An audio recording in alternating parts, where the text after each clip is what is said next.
केशव और अर्जुन एक दिन अपने नगर भ्रमण के लिए निकले थे।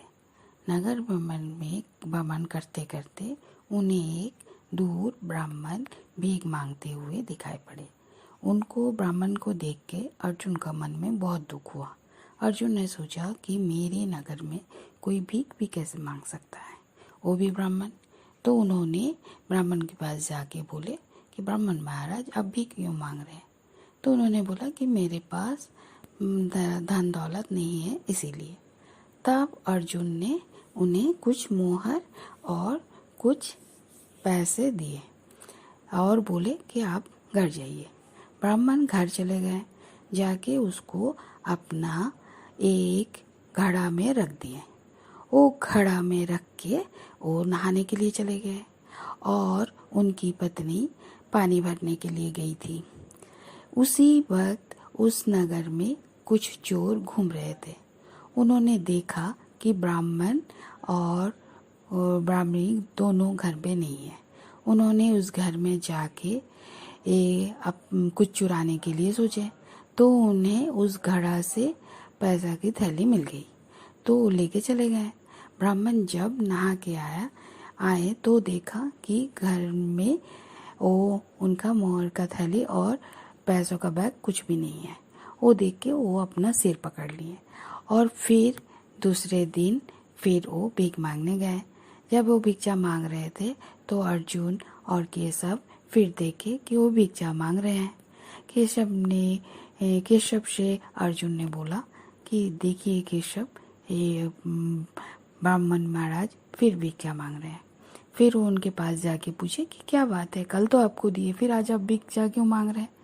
तो ब्राह्मण ने अपना साथ घटी घटनाएं उन्हें बता दी कि वो चोरी हो गई।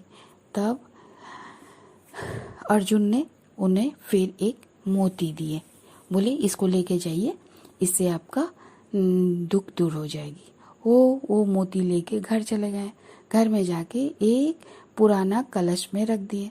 सोचे कि मेरी पत्नी तो घर में है, मगर उनकी पत्नी नहीं, घर में नहीं थी, वो पानी भरने गई थी। फिर पंडित ब्राह्मण नहाने चले गए। पंडितन तब घर आके पानी लेके आते आते उनका घड़ा किसी तरह फूट गया।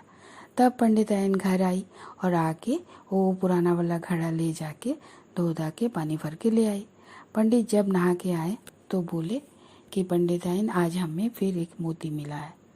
तो वो कहाँ है ना, वो पुराना घड़ा में रखा हुआ है। तब पंडिताइन बोले वो तो पुराना, नया घड़ा मेरा फूट गया था तो मैं पुराना घड़ा तो लेके पानी भर के ले आई। ये सुनते ही पंडित फिर सिर पकड़ लिया कि उसमें तो मैंने मोती रखा था। फिर पंडित दुखी होकर सिर पकड़ के बैठ गया। तीसरा दिन फिर पंडित जी भीख मांगने गए सुबह। तो फिर अर्जुन ने देखा। फिर अर्जुन और केशव ने अर्जुन ने कुछ नहीं दिया।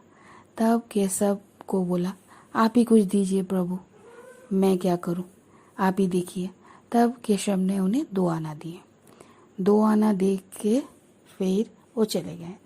तो 2 आना देख के पंडित बोला तो केशव से तो अच्छा अर्जुन महाराज है, उन्होंने तो हमें एक थैली मोहर और मुझे मोती भी दिए थे, इन्होंने तो मुझे सिर्फ 2 आना दिए, 2 आना से मेरा क्या होगा। यही सोच के वो आगे बढ़ते रहे। आगे जाते जाते उन्होंने देखा एक मछुआरा एक मछली को अपना जाल में पकड़ के ले आ रहे हैं। वो देख के सोचा ये तो मेरा 2 आना कुछ काम नहीं आएगा, तो क्यों ना मैं इसी मछली का जान बचा लूं। ये बोल के मछुआरे को 2 आना दे दिए और मछुआरे से वो मछली ले लिया और लेके अपना कमंडली में रख दिया और नदी के तरफ चल दिए। नदी के तरफ जाने के बाद वो मछली को नदी में छोड़ने ही जाने वाले थे कि देखे कि उनका कमंडली में मोती है। वो मछली को नदी में छोड़ दिए और बोलने लगे मुझे मिल गई बोल के चिल्लाने लगे। ही कुछ दूर में वही चोर सब जा रहे थे जो उनका घर से मोहर और पैसा चुराया था। वो लोग सुन के उन लोग डर गए। वो लोग सोचा कि पंडित हमें पहचान गए। वो दौड़ के आए और पंडित को अपना मोहर से भरा थैला और जो भी उनके पास था सब कुछ दे के माफ़ी मांगने लगे। पंडित को तो मोती भी मिल गई और उनका पैसा भी मिल गया। इस कहानी से हमें ये सबक मिलती है कि जब पंडित सिर्फ अपने बारे में सोच रहा था तो उसे कुछ भी नहीं मिला, मगर जैसे ही उसने मछली की जान बचाने के बारे में सोचे तभी उन्हें सब कुछ मिल गई। केशव ने अर्जुन से बोला, जब तक उसने अपने बारे में सोचा तब तक उसे कुछ नहीं मिला, जैसे ही उसने दूसरों के बारे में सोचा उसे सब कुछ मिल गई। धन्यवाद।